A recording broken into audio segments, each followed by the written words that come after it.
All right, welcome everyone to the virtual launch of the Atlantic Provinces chapter of Canada in a Changing Climate Regional Perspectives Report and the launch of Atlantic Canada's new climate services hub, CLIMAtlantic. My name is Raisa Marks. I'm one of the contributing authors of the report, and I'll be your moderator for today's webinar. Before we begin, I want to acknowledge that we're gathering virtually throughout Atlantic Canada and beyond. Atlantic Canada is a part of the unceded and traditional territories of the Mi'kmaq, Wolastoqiyik, Pescataway, Innu, and Inuit peoples. We encourage you all, if you're comfortable, to share your own land acknowledgements in the chat box. It's also important to note as we launch these two resources today that people across this region are already experiencing the impacts of our changing climate, most recently the torrential rains that took out roads and bridges in Cape Breton and Newfoundland. Today's launch of the Atlantic Provinces chapter has been co-organized by the Coastal and Ocean Information Network Atlantic, CLIMAtlantic, and Environment and Climate Change Canada and Natural Resources Canada, which leads Canada's National Knowledge Assessment process. So throughout the event today, please type any questions you might have into the question and answer box in Zoom, and there will have 3 different Q&A sessions spread throughout the webinar. So feel free to direct your questions to a specific speaker, or if you don't do that, then the question will just be posed to the general panel. And we'll do our best to answer as many questions as possible in the time frame that we have. And we also welcome you to share your thoughts with us in the chat box. For example, you can let us know which key messages resonate with you and how it might influence your work. On vous encourage aussi à poser des questions en français si vous voulez. For your convenience, the PowerPoint presentations have been translated into French, and a link to those will be shared in the chat. The ones that we're going to show here are going to be the English ones. And there's also interpretation available from French to English and English to French. And you can find that by clicking on the interpretation button at the bottom of your screen and then selecting your preferred language. If you're having any technical difficulties through the webinar, you can let us know in the chat box, or you can send an email to COINAtlantic@dal.ca. That's COINAtlantic@dal.ca, and we'll do our best to help you out. So today's webinar will provide an overview of Canada in a Changing Climate, the National Knowledge Assessment, and then the authors of the Atlantic Provinces chapter will discuss the chapter's key messages. We're going to start with some recorded remarks from the Honourable Yvonne Jones, Member of Parliament for Labrador and Parliamentary Secretary to the Minister of Natural Resources, the Honourable Jonathan Wilkinson. Et ensuite, ça va être suivi par l'Honorable Stephen Guilbeault, Ministre de l'Environnement et du Changement Climatique.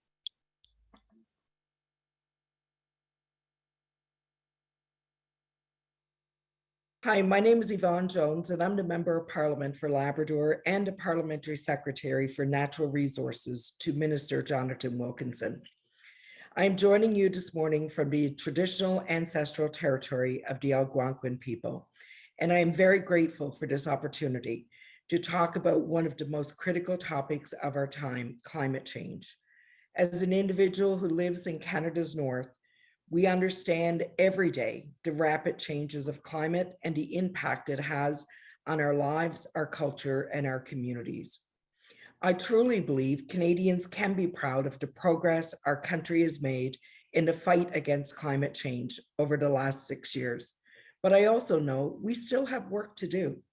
For example, we talk a lot about mitigation, making the impacts of climate change less severe by reducing greenhouse gas emissions, and we should.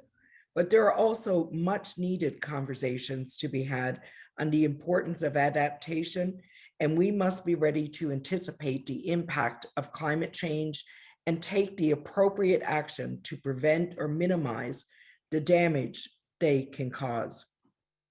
According to the Insurance Bureau of Canada, the total damage from weather-related events last year was $2.4 billion, the 4th highest year of insured losses since 1983. That alone tells us that mitigation and adaptation are two sides of the same coin, and they must go hand in hand. In places all over Canada, we've seen how serious the results can be. Just last month, we saw the destruction that was left by an Atlantic Canadian storm, which caused about 200 millimeters of rain to fall on parts of Cape Breton and in my home province of Newfoundland and Labrador. leaving some rural communities cut off from the rest of their province. Across the country in British Columbia, we've just seen them endure a year of record forest fires, deadly heat domes, and recently devastating floods. These are stark reminders that the question is no longer whether we act, but how. This is why the release of the latest chapter in our Regional Perspectives report is so important.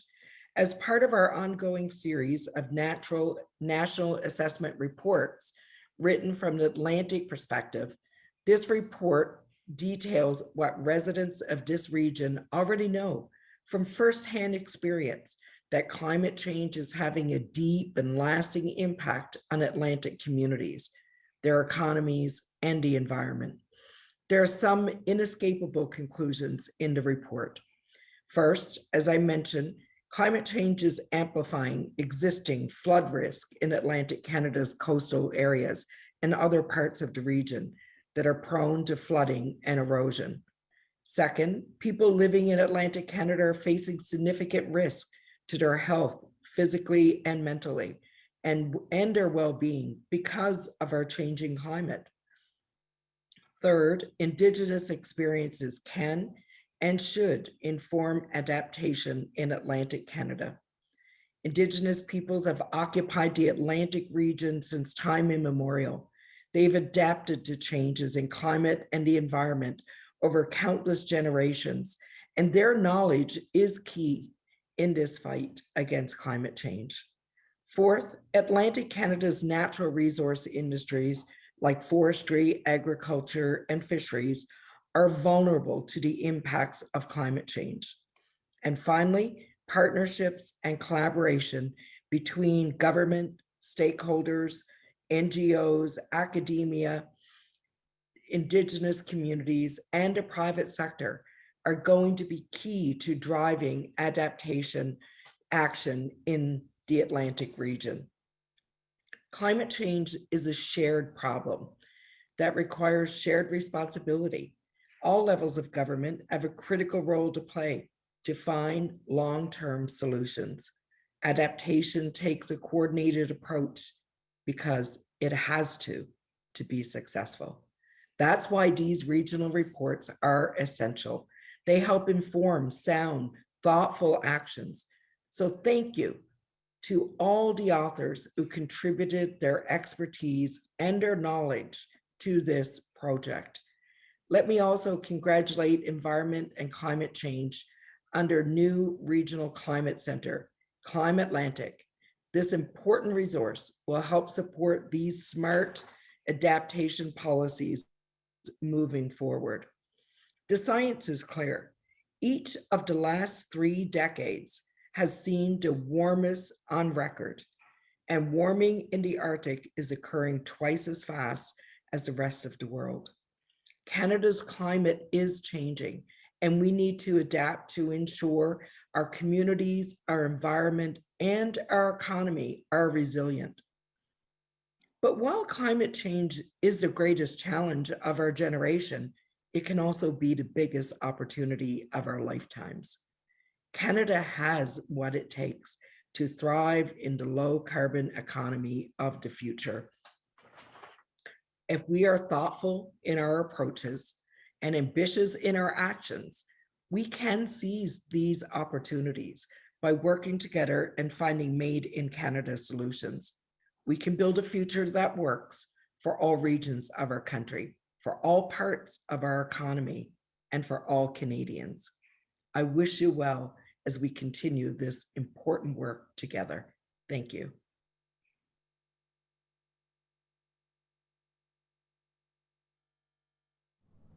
Bonjour tout le monde. Good morning everyone.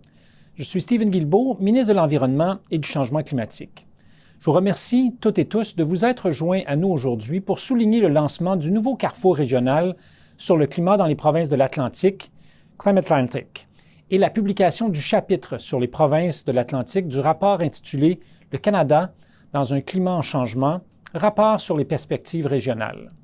Tout d'abord, je tiens aussi à remercier toutes les personnes qui ont travaillé de façon soutenue pour concrétiser ces projets. Comme je l'ai déjà dit, les changements climatiques ne sont pas une préoccupation pour un avenir éloigné. Ils sont bien réels et les Canadiens et Canadiennes d'un océan à l'autre en ressentent déjà les effets. Atlantic Canadians, you experience your fair share of climate-related challenges. Each year, PEI loses about a foot of land from coastal erosion. The cause is ever more powerful storms fueled by a warming ocean. A few weeks ago, you experienced a severe storm that brought strong winds and unprecedented rainfall, along with floodings and washouts. En plus des mesures que nous avons prises pour lutter contre les changements climatiques et réduire nos émissions au cours des dernières années, notamment par la voie du Plan climatique renforcé du Canada, nous savons que les phénomènes météorologiques extrêmes liés au climat seront présents dans un avenir proche. Pensons entre autres aux incendies de forêt, aux inondations et aux tempêtes et sécheresses extrêmes.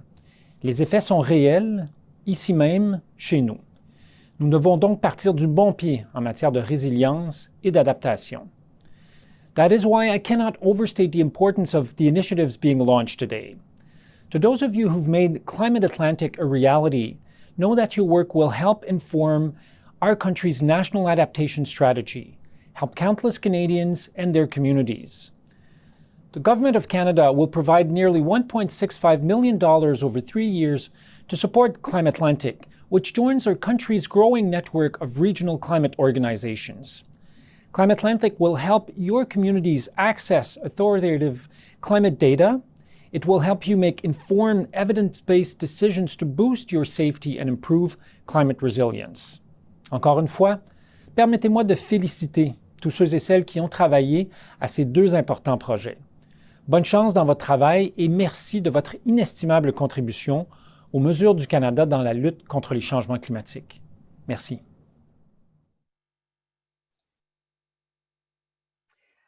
We thank Minister Guilbeault and Parliamentary Secretary Jones for those messages. I'd now like to pass it off to Fiona Warren, the Knowledge Assessment Manager at Natural Resources Canada, to provide us with an overview of Canada's national assessment process. Great. Thanks very much, Risa, for the introduction. So I am the Knowledge Assessment Manager within the Climate Change Impacts and Adaptation Division at Natural Resources Canada, where we lead Canada's national assessment process, Canada in the Changing Climate, Advancing Our Knowledge for Action. And I am so delighted to be here today with everyone to mark the release of the Atlantic Provinces chapter. This chapter represents the hard work and the commitment of so many people. I'd like to just take a quick minute before I dive into my presentation to thank and gratefully acknowledge the contributing authors, all the coordinating lead authors, all the reviewers who contributed, the advisory committee who've been with us since the beginning and will hopefully be with us until the end, and as well the small and passionate team at NRCan who work so hard behind the scenes to make sure that these reports on these important topics are completed to the highest standard and make it into the hands of Canadians. So thank you all. Next slide, please.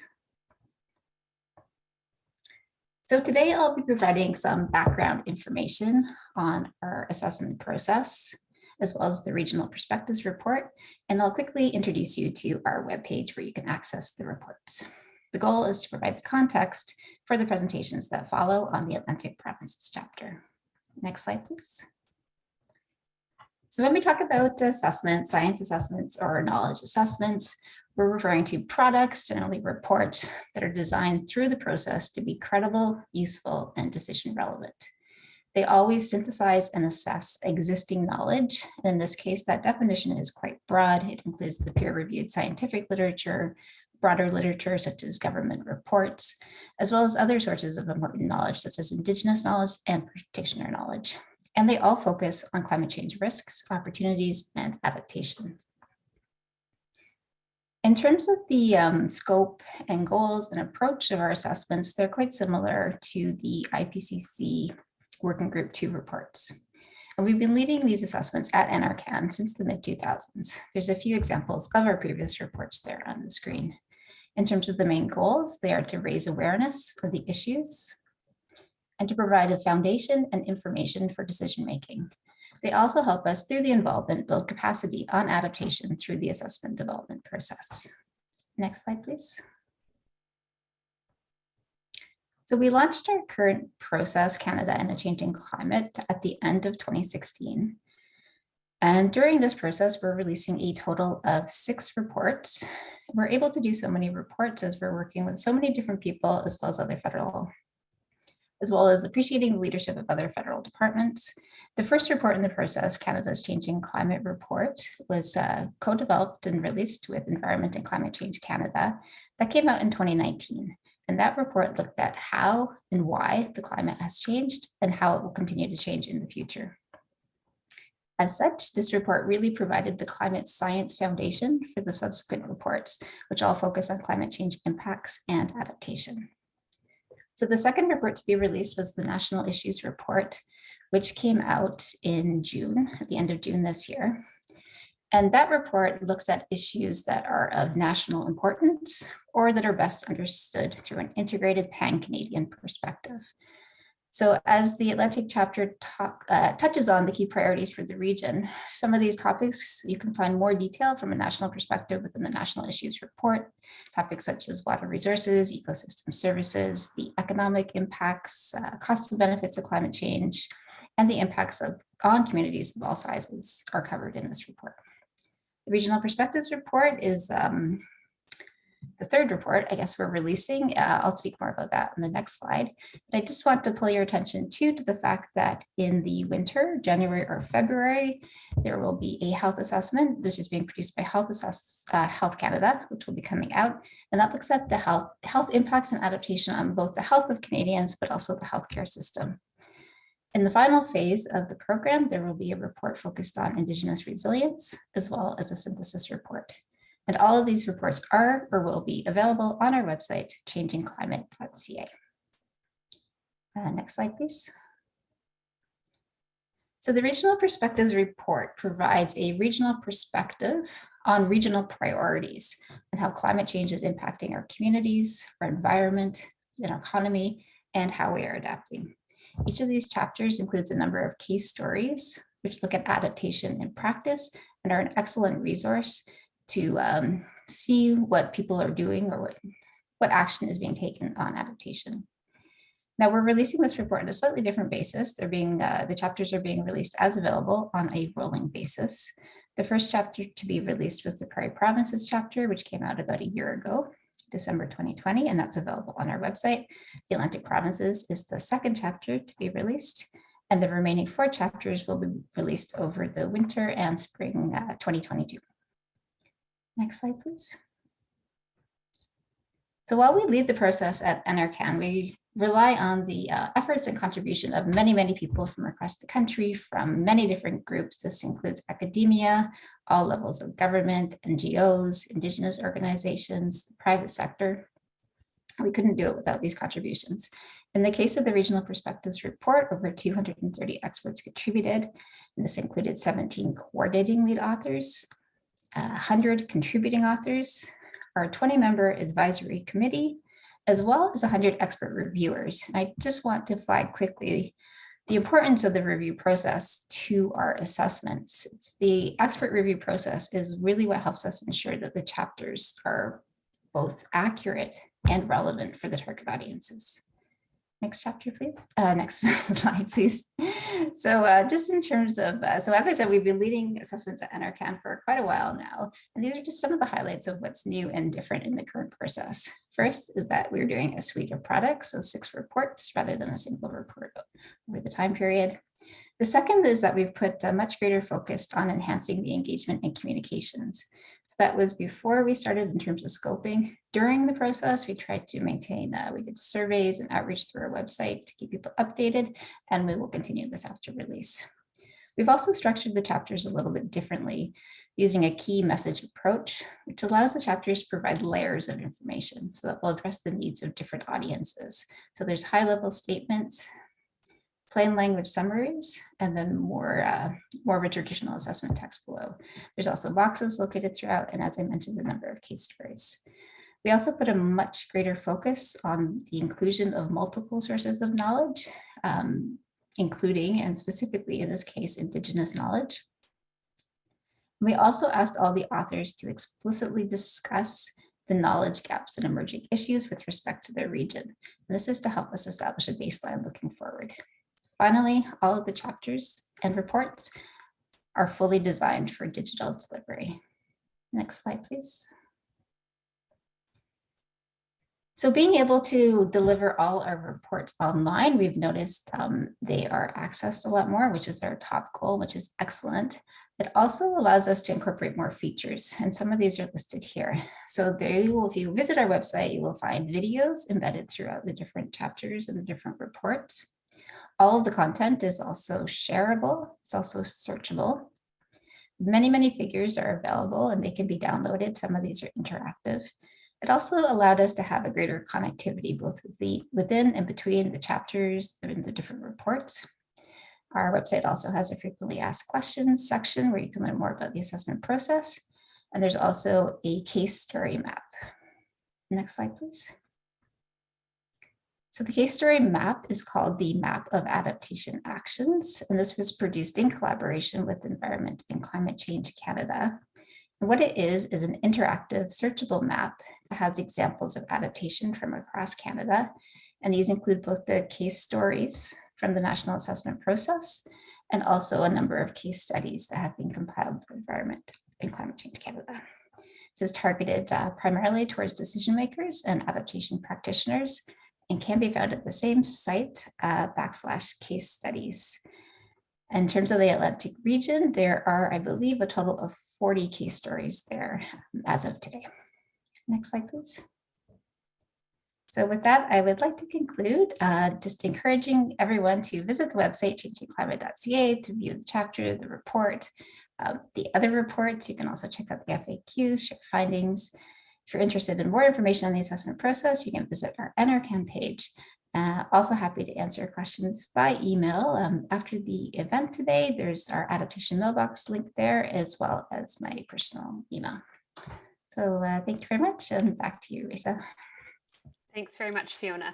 So I just want to take a quick minute to remind you all that if you have any questions for any of our panelists, please put them into the Q&A box and we'll get to as many as possible during the Q&A sessions. So we're now going to hear from the author team of the Atlantic Provinces chapter, who will be sharing its key messages. So first, I'd like to introduce Dr. Sabina Dietz and Stephanie Arnold, who will be giving an overview of the Atlantic chapter. Sabina has led the Atlantic chapter process development since 2018 and has been an adaptation practitioner since 2010 with a PhD in biology. She's also the executive director of CLIMAtlantic, which will be presented later on today in this webinar. And Stephanie is a PhD researcher with the UPEI Climate Lab and has worked in the adaptation field since 2014. Her research areas include planned adaptation and adaptive capacity. Over to you both. Thank you, Risa. And first, I would like to acknowledge the support from NRCan throughout this process of developing the Atlantic chapter. Fiona and your team, it's been fantastic, very professional, excellent support. So as we all know, our region is quite diverse, and so are the impacts. And you've heard that in the messages from both Minister Guilbeault as well as Parliamentary Secretary Jones. We only have about 6.5% of Canada's population. In terms of impacts, the temperature has increased by 0.7 degrees Celsius between 1948 and 2016. And this increase has happened mostly in the summer. And of course, what all of us know is the challenges associated with sea level rise, which are projected to increase between 75 and 100 centimeters by 2100. Under high emission scenarios. And of course, this is different depending on where we are in our region. This causes increased coastal flooding with storm surges added to the sea level rise, higher energy waves, reduced shore fast ice in winter, which makes erosion and impacts from flooding more severe, and damages coastal infrastructure and coastal ecosystems. In terms of inland, the increased stream flows have been projected for selected study areas, and these are caused by different factors across the region. A little bit about the approach to our chapter. Of course, as with any of the other chapters, they build on past assessment reports. Very much we relied on regional expertise. We held several workshops and interviews with practitioners and experts during 2018 and 2019. And as you will note from the key messages, the Indigenous participants in the workshops and the meetings decided to develop a standalone key message on Indigenous perspectives. This report is by no means exhaustive, as it is based on the knowledge and expertise of our participants and those that wanted to contribute, and of course, based on previous reports. I have to say there's a lot of work that has gone on in the last 10 years on adaptation across all provinces, where provinces have worked on understanding the regional climate change impacts and have worked on specific climate change risk assessments. There have been numerous tools developed for especially municipalities, and adaptation planning has been undertaken broadly across the region. In our case, now for the Atlantic chapter, the team of authors was really fantastic. There's over 40 individuals that have contributed. And the expertise in our team was very broad, from governments, non-government organizations, from the municipality sector, the private sector, indigenous perspectives, and academia. So Stephanie, please, we'll introduce the key messages related to the report's focus areas. Thank you. Next slide, please. So our authors today will share adaptation work that has taken place within Atlantic Canada across a number of sectors: infrastructure, community health and well-being, and natural resources. Each of these sectors employ different adaptation approaches that are locally relevant, using the resources and capacities they have available. This chapter also highlights the unique context that Indigenous communities face, which makes their impacts and challenges unique. The use of Indigenous experiences, knowledge, and perspectives to inform adaptation actions will also be shared today. Despite the different challenges, approaches, and solutions, these cases all share something in common. The groups and practitioners doing this work leverage whatever adaptation capacity they have, and they recognize the need for continual capacity building as well as additional resources. You'll notice that as the authors share this work with us today, the order of the key messages differ from how they're organized within the report. And I'll pass it back to Reza. Thank you, Sabina and Stephanie. So our next speaker is Tom Johnson. Tom's the Director of Indigenous Knowledge at Mi'kmaq at Plutahan Incorporated. Over to you, Tom. Thank you, Raisa. Yes, I am, introduce myself, Tom Johnson. I am actually now the GIS coordinator with Mi'kmaq Plutahan. And what we are seeing here is Lennox Island. This is a Mi'kmaq community in Epigwet, what is now Prince Edward Island. And we can see from the modeling here that the island is slowly disappearing. And this is going to happen over time, and this has happened since time immemorial. We've seen from modeling that 11,000 years ago, Prince Edward Island or Epigwet was not an island. In fact, but over that time, the coastline has receded, and the Mi'kmaq people, being having lived in concert with nature, have lived with this for the since time immemorial. And what's happened here is where they have both summer homes and winter homes. When the ancestors went to their winter homes and then came back to their summer homes on the beach, on the coast, and found that the coastline had receded by a few feet, it was no big deal. They just moved their community back another few feet, and year after year, their communities moved along with the coast. What's happened today, though, is the reserve system has come in and changed that. They've put the reserve system, which came in the early 1800s, put a hard backstop on the size of these communities.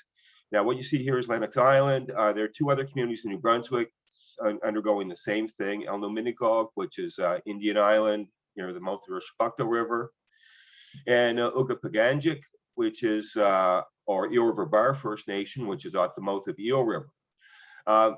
Both of these communities are experience coastal erosion, just like you see here on the Lennox Island map here. And just like Lennox Island, all three of these communities have adapted to this by acquiring more land inland. But unfortunately, in case of Lennox Island, of course, you can't acquire adjacent land. With the other two New Brunswick communities, all the adjacent land was in private hands, so they had to acquire land that is not continuous to the reserve community. So this is one of the downfalls that our Indigenous communities have faced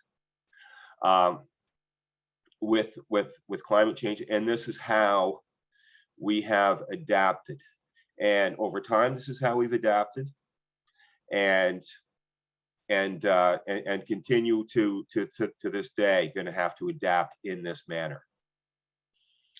But that is basically how we are using GIS to understand our modeling and to understand what's going to happen next. Now, in the New Brunswick communities, in both Illuminagog and Ugapaganjik, they have built solid defenses, hard defenses, be them seawalls or barriers that are meant to slow down the inevitable, but we all know that it's all going to happen eventually. And now this is not really a First Nation solution. It's a modern solution that we've had to look at to try to mitigate the effects of coastal erosion, because we know that it's going to happen. With that, I really don't have anything else to add, although I will be around for questions during the question period. That's great. Thank you, Tom. So now I'd like to introduce Dr. Patricia Manuel, who's a professor at Dalhousie University's School of Planning. Patricia conducts research in environmental planning with a focus on climate change adaptation. So over to you, Patricia. Thank you, Raisa, and welcome everybody to our webinar, and thank you for your interest. So our slide here is showing a key message that climate change is exacerbating the risks to health and well-being of people in Atlantic Canada. And how does that work? So the next slide, I think, with the vulnerability map, thanks. Our East Coast geography exposes us to these increasingly severe weather and ocean impacts of climate change. And this increased exposure to storms, sea level rise, and heat increases the risk to population health and well-being. And some populations are going to be more affected than others. And vulnerability mapping, which is the tool you see here on the slide, is what we can use to identify these areas of higher population risk to climate impacts. Now, this is a map of Nova Scotia showing patterns of social vulnerability for the province using a social vulnerability index. And the red and orange areas, or red and gold areas, are places of higher vulnerability, and the dark green are areas of lower vulnerability. So what is social vulnerability and social vulnerability index, and how does it work? How does it relate to hazards? Some people in society might have a harder time accessing the resources they need to withstand and recover from severe events like hurricanes, floods, ice storms, heat waves, for example. And these resources include things like good quality housing, disposable income. They might spend on emergency supplies or repairs, information about pending emergencies, and connections to family, neighbors, community services for support when they need it. And certain demographic or social and economic factors will contribute to social vulnerability. And those things include being very young or old, for example, or living alone or in a single parent household, or recently immigrated, or lower education levels, lower income, no employment, among others. So these factors are captured in statistics that we collect in the census that you're all familiar with, and National Household Survey. And when a population in a given location area comprises a larger proportion of socially vulnerable groups, then that population may be socially vulnerable. And that's what a social vulnerability index shows, as on this map. So the index itself is built by comparing these demographic and social statistics in smaller census units to a larger comparator unit. And in this case, we're comparing the values in these smaller areas called dissemination areas to the entire province, to the statistics for the entire province. And we group them in the map, the result. And this shows the higher and lower social vulnerability across the province. So that's okay, but how do we use it? And it's a good tool because it allows us to look at the patterns relative to a hazard. for example, a flood hazard. And that pattern could tell us where populations of higher social vulnerability are located and where they are in relation to the hazard. And then from that, we can work on strategies to change that vulnerability at both the social and community level. So for example, in this case, we overlaid approximations of extreme flood zones on the social vulnerability map to identify areas of social vulnerability to coastal hazard flooding in particular. The map is scalable, and when you zoom it in, you can get a view like the insert shown here. And what you see is the flood zone in blue overlaid on the pattern of social vulnerability, where the higher vulnerability is the gold and red areas. And then we also counted residential properties within this zone. On the example here, the majority of the residential properties impacted by flooding are not actually in the high social vulnerability areas. Now, that doesn't mean that's not a reason for concern, but these populations might be in a better position to manage the impacts or rebound from them than populations of higher vulnerability areas. The areas of higher social vulnerability are places of extensive road networks connecting to important services. And some of those will be impacted by flooding, and people will be cut off or could be cut off from these services they rely upon. So this type of mapping tool is very important for developing socially directed climate change adaptation. And the results can be used to select locations for specific examination. It can be combined with other investigations about infrastructure and resource capacity in a region or a community when we are trying to respond to these changing conditions at the coast.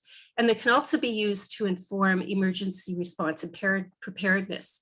We did this work in 2015 using data from the 2011 census, but you can do it. We could do it for subsequent years or even go back in time and look at previous census years. And that allows us to both track changing patterns of social vulnerability and also to see how our interventions, especially in the social realm, are improving and reducing vulnerability of our population. So I'm happy to answer questions about our case study and the population health risks from climate change impacts in the question period. So thank you very much. Thanks very much, Patricia. So our final speakers before the first Q&A period are Dr. James Steenberg and Shannon Medema. So James is a senior research forester with the Nova Scotia Department of Lands and Forestry and is an adjunct professor at Dalhousie University's School for Resources and Environmental Studies. And Shannon is Halifax Regional Municipality's Environmental Performance Officer working on Halifax's Urban Forest Management Plan. Over to you, James. Thanks so much, Raisa. I was thrilled to be part of this process on behalf of my department, which is now called the Department of Natural Resources and Renewables. And I was involved in looking at the natural resource sectors, specifically looking at forestry, agriculture, and fisheries, where we know there's a strong vulnerability to climate change for all the reasons that we know exist for other sectors, but especially because of their very direct and critical reliance on ecosystems and the ecosystem services provided by them, as well as the vulnerability or resilience of these ecosystems in a changing climate. So first, what we did find is the key takeaway message here is that, you know, there is progress. There are adaptation examples on the ground across all 4 Atlantic provinces, and we're seeing good examples, especially on the earlier side of adaptation around research, planning, and even some new policy development. But there's still work to do. We still need progress, especially around coordination across the diversity of stakeholders that exists in these resource sectors. We can look first to forestry, where my expertise is in. And we know that forestry faces a challenge with climate change because of its long time horizons that are involved in planning and large spatial scales. So a lot of the adaptation work that we've seen locally has been involved in that research and planning area. For example, there was a regional integrated assessment in the Maritimes called a short form of MARIA. And it looked at first integrating climate change effects on forest growth and forest succession in New Brunswick into the long-term planning models. And these are key for things such as wood supply, for example, under climate change. Similar research has happened in Newfoundland, and Again, here in Nova Scotia, this is being integrated as we speak into research and modeling practices, as well as locally here in Nova Scotia. We've had the launch of a new climate adaptation leadership program looking at developing an adaptation strategy for our natural resource sector. And a key thing always in adaptation in forestry is looking at assisted migration. And here really from a research perspective, as part of a national research network called Silva 21, where we're on a broad speaking basis trying to ensure that the trees that we're planting today in the forest sector are suited to the climate of the future.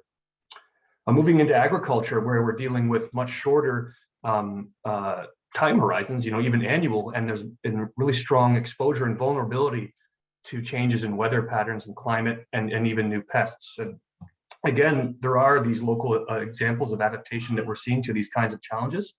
For example, the Alternative Land Use Services Program on Prince Edward Island is focused on really incentivizing and implementing farm-scale practices to increase the resilience to climate change, among other challenges facing agriculture. In Nova Scotia, there was a climate change risk assessment that was focused on the wine grape industry by the Nova Scotia Federation of Agriculture, which of course is important, and many other local examples. But again, we see here in things like agriculture where that coordination is so essential. Moving to fisheries, where a new challenge and a new risk from climate change to layer on top of these existing ones is the fact of increasing storm level and increasing sea level and more severe winter storms, especially over the ocean. We're looking at vulnerability and risks to coastal infrastructure and even the safety of workers within that sector.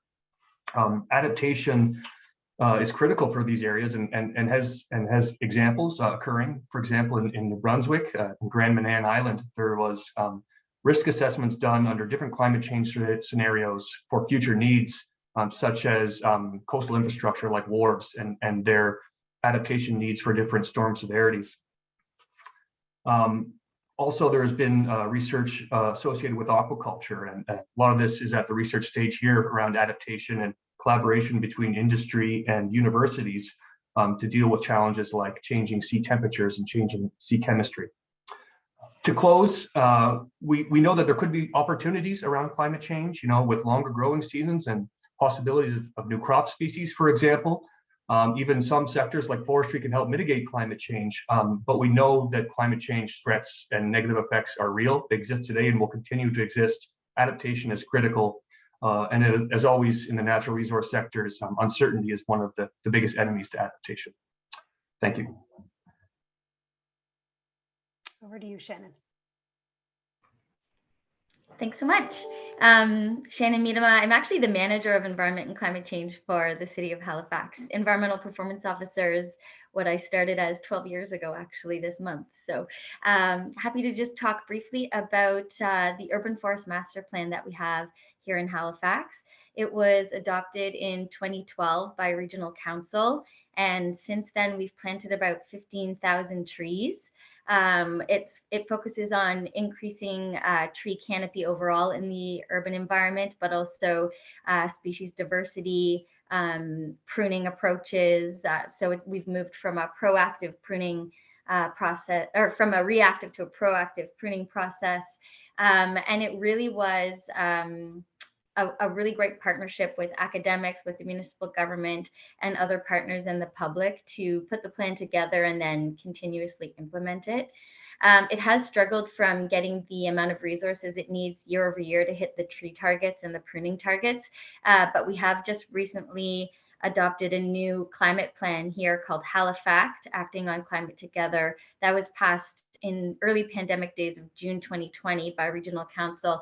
And we brought adaptation into our climate plan. We have mitigation and adaptation together as one. We didn't separate them as has been done in the past. And the focus on increased climate risks and the need to adapt has really helped strengthen the argument for increasing the funding for implementing the urban forest master plan year over year.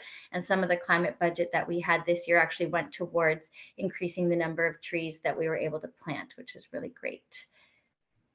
And I'll leave it there. Thank you. Thank you, Shannon. Great, so it's now time for our first Q&A session. So if you have any questions for any of our speakers so far, you can type them in the Q&A box at the bottom of your Zoom screen. And our first question is for Fiona. So Fiona, what are the youth strategies for Canada in a changing climate? There's no curriculum for these competencies, and wondering how youth can become more aware of these perspectives.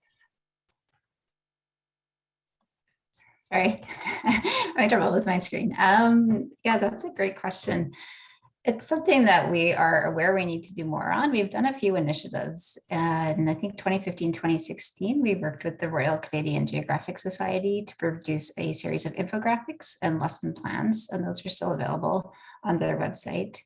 Realizing that the information on those is getting out of date, we are working with another group now, I think Learning for Sustainable Futures, to develop a series of videos for older students looking at how adaptation can be, or why adaptation should be considered in different careers, as well as a number of resources for younger students of the K-6 age.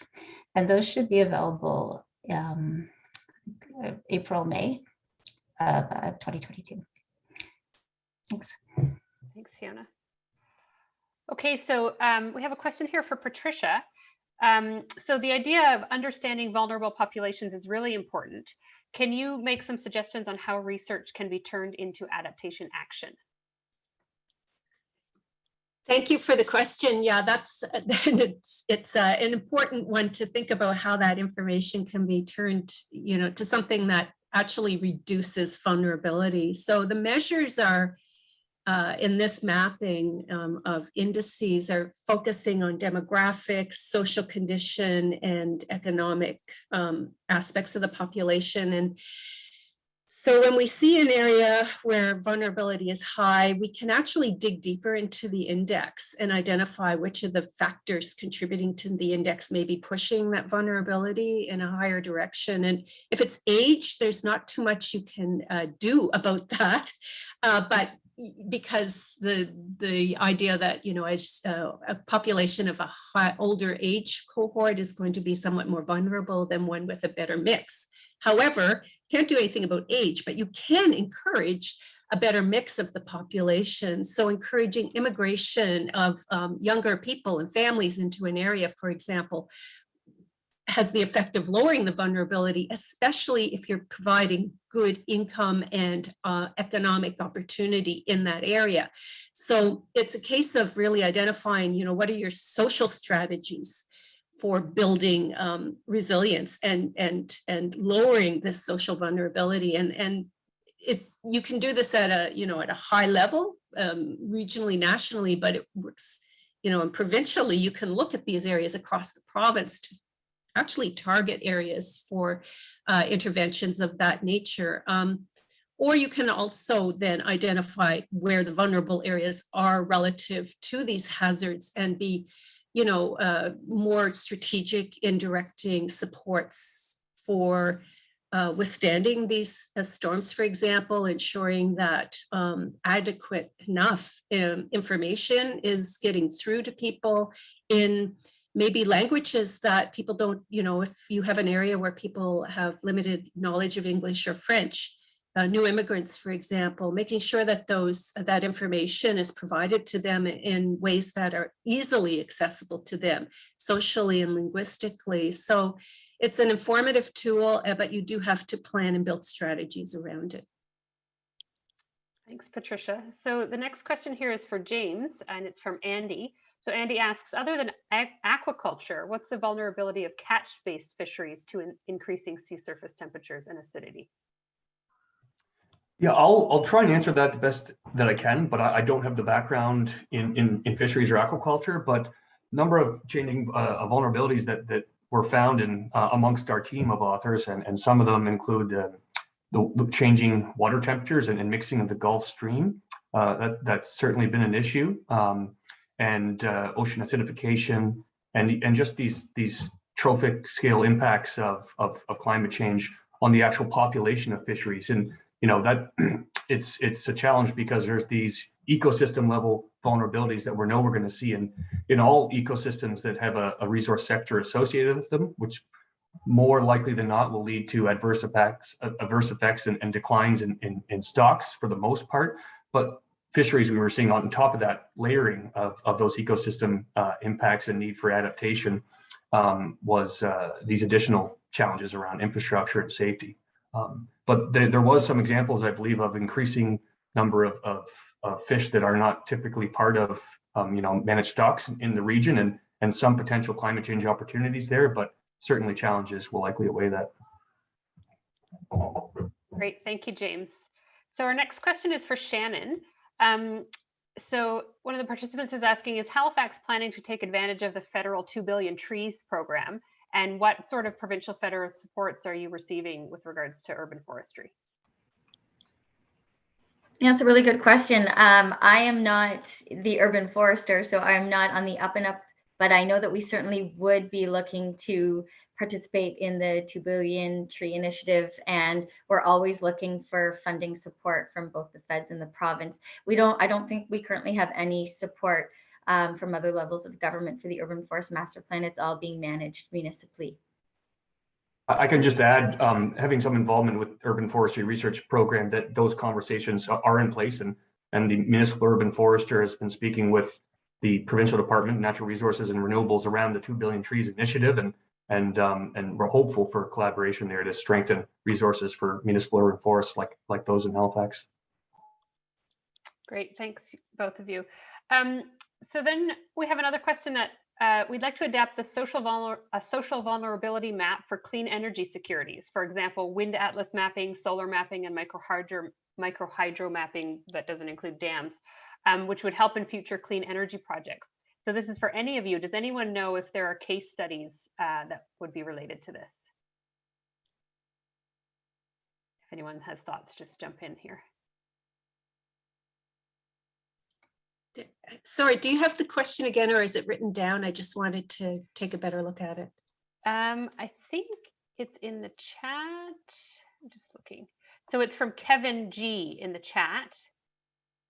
He says, we'd like to adapt a social vulnerability map for clean energy securities. For example, wind atlas mapping, solar mapping, and microhydro mapping, which would help in future clean energy projects. And so does anyone know if there's any case studies that would help with this? That's a great idea, but I don't know if any case studies done on that. So there's an opportunity to start one, I would say. It could be an interesting one to look at, providing. So if you're looking at social vulnerability, I'm just jumping in here with a thought, but if you're looking at social vulnerability, higher vulnerability, that might imply, stresses on being able to afford energy. So if you were to develop something where you could, under, I guess, provincial regulations and utilities, supplement or at a local level energy supply with renewables, that could be quite an exciting opportunity to particular populations. Just a thought. Yeah, great. Anyone else have thoughts on that question? I can't see you all, so if you do, just jump in. Okay, so then we have another question to the panel, but maybe we'll start with Sabina. Atlantic Canada is well known for having a strong sense of community, bringing people together, and storytelling, not to mention kitchen parties. So is there evidence of people drawing upon those strengths to build climate change resilience? Yeah, absolutely. Yeah, thank you, Raisa. Absolutely. So we're not yet at key message 5, which talks about adaptive capacity, which is really based on the strong sense of community, the strong sense of collaboration, being innovative in the face of lack of resources, both human resources as well as financial resources. And that is why there is really a key message 5, is because it's so strong in this region. So thanks for that question. I could add to it as well. Yeah, go ahead, absolutely. sorry. No, go ahead. I'm done. I was just going to say that there's examples of that culture of collaboration, in the forest sector as well, where in Atlantic Canada, unlike the rest of the country, a lot, and sometimes even the majority, as is the case in Nova Scotia, of the working forest is small woodlots, not large areas of crown land. And so that requires tremendous amount of coordination to implement any kind of adaptation measures, just given the scale of forests and the scale of these small woodlots. And there's examples, and a recent one in New Brunswick, I believe, are around some climate change adaptation planning and outreach, education, and webinars and these kinds of things, which have been great. Yeah, Patricia, did you want to speak to that one as well? Yeah, I think this is a really good example of how important it is to, when you're looking at maps like the one I showed and identifying areas of vulnerability, social vulnerability, to drill down into the area specifically and to make it a place-based examination, because it might suggest a higher level of vulnerability based on statistics, but then when you look at what's actually happening in the community, you may discover, as we often do, especially around social connectivity, that there is a lot going on. And that can be very supportive and actually lowering the vulnerability. And that's not something that these statistics measure. So it's really important to be able to identify those attributes on the ground. Great, thanks. So I just want to make a note. There's been a couple of questions, one from Brian and one from Nicole, about modeling. We're going to bump those forward to one of the Q&A sessions later on in the webinar, because it will be more relevant at that point. But I do want to end this Q&A session with one last question from Don Jardine, who says, are we looking at the vulnerability of our infrastructure, such as roads, bridges, coastal structures, to our changing climate to help avoid issues recently experienced in BC, Cape Breton, and Newfoundland? So a question around vulnerability of infrastructure. I don't know who wants to tackle that one. I can jump in on that one just from a Halifax perspective. That is one of the 7 critical areas of focus for us in implementing our climate plan. So we have a whole new LiDAR set, new digital elevation and surface models. Before we had a subset of our municipality, now it covers the entire 5,400 square kilometers in HRM. And we're localizing the assessment report 6 predictions that came up from the IPCC, and we're going to be doing climate hazard mapping, and then layering our critical infrastructure on top, and then looking at the highest risk and vulnerability of that critical infrastructure and prioritizing work going forward and seeking funding to support that work. Thanks, And just to follow up on that, some of the key infrastructure, they are being looked at, for example, the Chignecto Isthmus area. So there's ongoing studies and work to identify the risk to that infrastructure. And I'll talk a bit later about that as well. Okay, and Patricia, you want to say something on that one too? Yeah, and in Nova Scotia, I mean, in the early 2013 period, during the time when we were developing the municipal climate change action plans, there was a lot of investigation of local infrastructure, critical in relation to flood hazard, erosion hazard, flood hazard in particular. So there are many examples of that having been done, but we now, I think all the provinces will or have already got updated flood mapping at the coast and in floodplains, river floodplains. So that's going to be really important to look at that at an even finer scale than what we were able to do 10 years ago almost. So, but there are examples out there for sure. Great, thank you. Okay, so I think we're going to move on now. Thank you all for your questions.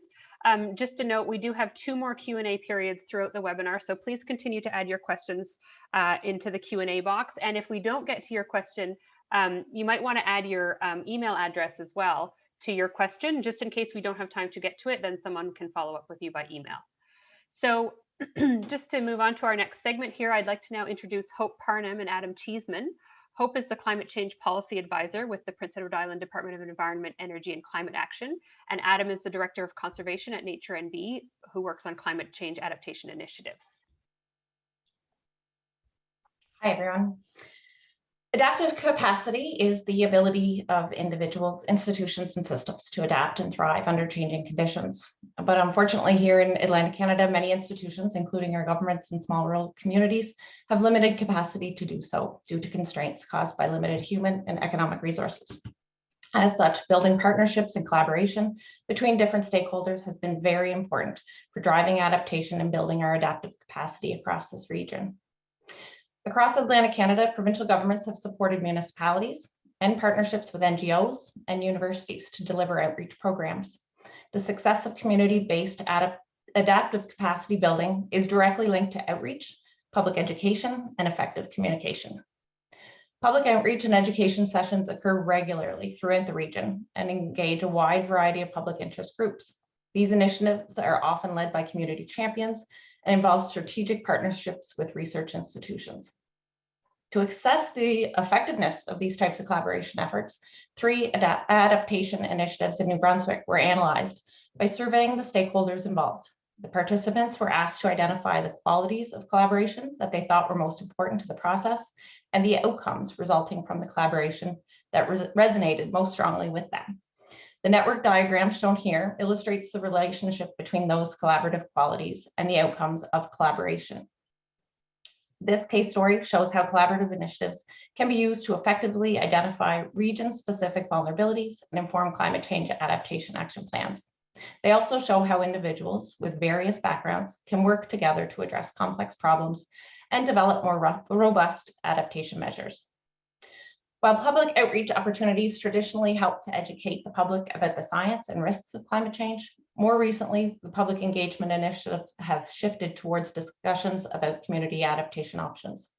To aid communication and effectively raise public awareness, these discussions have been assisted by the development of specialized visual and plain language tools such as flood risk mapping, computer simulations, plain language brochures, and infographics. For example, here in PEI, the provincial government has just recently launched an online interactive coastal hazard information platform, otherwise known as CHIP. The online map allows users to explore PEI's coastline and visualize the impacts of projected sea level rise and storm surge events. The map also includes information on the historic rates of coastal erosion.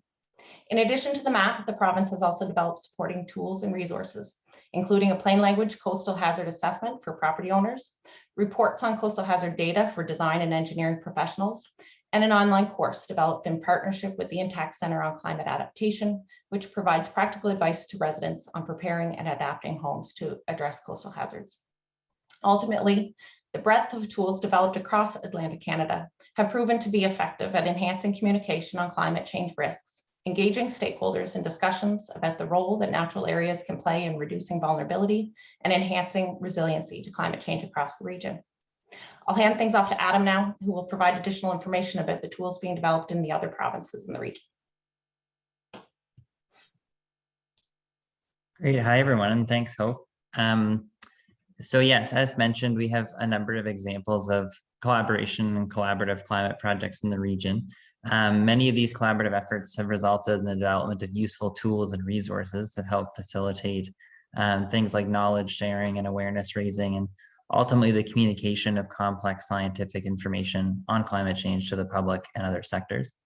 And in many cases, these tools and resources help to allow different sectors or organizations or individuals understand what some of the challenges and opportunities are in the region to advance action. And so I'll just chat about a few examples from some of the other Atlantic provinces to showcase some of these great efforts. So the image on the left-hand side of this slide, in New Brunswick since 2018, the New Brunswick Environmental Network and a number of other partners, including HRMB, has been leading the development of the natural and nature-based climate change adaptation community of practice. And that's funded through NRCan's BRACE program. And the project works collaboratively with government planners and engineers and nonprofits to build capacity and expertise on nature-based adaptation. And we have this web platform, which is shown here, where professionals and also the public can learn about case studies through an interactive map, access training tools and resources, and connect with each other through this platform and through this online community. So it's about kind of bringing people together to through this tool to help with knowledge sharing. In Newfoundland and Labrador, there's the Turn Back the Tide tool, which you can see on the right-hand side of the slide, which communicates the climate change impacts in very clear ways, while also providing tips for homeowners, municipalities, and others. And it's a very easy tool for accessing information to support action on the ground. So it's just another example. Meanwhile, in Nova Scotia Environment's Climate Change Division, and this is mentioned in the chapter as well, is implementing a climate adaptation leadership program. And that's focused on building adaptive capacity within provincial government departments using a learn by doing framework in which teams will work together to develop and implement climate change adaptation strategies. In 2016, Nature and Bee and a number of our partners also led an initiative across the maritime provinces, looking at how we can use land use mapping and simple mapping tools to engage communities and engage smaller nonprofits on discussions around ecosystem services and climate change in order to better understand where impacts were being felt and how nature could be a part of these solutions. And so particularly with the emergence of new technologies and ways of working, Atlantic Canadian organizations and climate leads continue to innovate and explore how different tools and resources can enhance our climate work and foster collaboration moving forward. And we've also seen the success of these collaborative initiatives grow and morph into new sectors and new opportunities. So for example, just recently, the New Brunswick Climate Change Adaptation Collaborative, coordinated by the New Brunswick Environmental Network, recently hosted a climate change conference from the agricultural perspective that explored how we can better collaborate on climate change with farmers and agriculture organizations. And so with all those different partners in attendance, they were all contributing to that discussion. And I think that our tools and resources and our ability to willingly collaborate with one another is a real, reflects in a lot of the success of what we're doing here. And so while challenges remain, the breadth of tools, innovative spirit, and willingness to collaborate continues to be a strong point for players in the region. And I think that this strong network of social capital that we've built and are continuing to build will continue to pay significant dividends as we face down the impacts of climate change to come. And so there's lots of other examples of some of these tools and resources that you can explore in the chapter, and happy to answer any other questions during the second question period. So thanks. Great. Thanks a lot, Adam and Hope. So our next presentation is from Peter Nishimura and Dr. Danica Van Proosty. So Peter is the Senior Climate Change Adaptation Policy Advisor with the PEI Department of Environment, Energy and Climate Action. And Danica is a coastal geomorphologist and professor in the Department of Geography and Environmental Studies at St. Mary's University. Over to you both. Great, thanks, Risa. As is mentioned in the report, Atlantic Canada as a region includes about 42,000 kilometers of coastline. So, of course, it's very much subject to coastal impacts. And increasingly, we're seeing coastal flooding resulting from storm surge, especially in low-lying areas, coastal erosion, which will accelerate with sea level rise, and reductions in sea ice. And then in addition to these coastal hazards, the region's also challenged by overland flooding resulting from snowmelt and rain. And we expect that with earlier spring melts and increased runoff into river systems, that risk of flooding will increase. And since we tend to like to live and work and play near the water, these impacts pose a risk to us and also to the infrastructure that enables so much of our economic activity and social activity. The severity of the impacts can vary across the region, of course, but with so much of our development and our infrastructure and our economic activity, much of it located at the water or near the water, it's not hard to see the risk to public safety and the delivery of core services, especially in areas where we've got critical infrastructure, such as single points of access. And the Chignecto Isthmus certainly comes to mind in that regard. So in terms of adaptation to these impacts, there are a few tools and approaches that can be highlighted as ways that we can try to reduce risk. As an example, flood hazard maps have come up today and have really taken on more prominence regionally and nationally, really, in light of recent events, as a foundational piece for identifying at-risk infrastructure and then using that information to prioritize adaptation. And each of the Atlantic provinces have made progress in this area. Here in PEI, we've recently released provincial flood hazard maps. And the next step, of course, is to see this kind of information integrated into decision-making, infrastructure-related decision-making, development-related decision-making. And that can happen at the provincial level or at the municipal level. And each of the Atlantic provinces has signaled an intent to do that to various degrees. One of the predominant approaches historically to coastal impacts has been the use of engineered solutions especially what we'd refer to as hard approaches like armor stone or seawalls.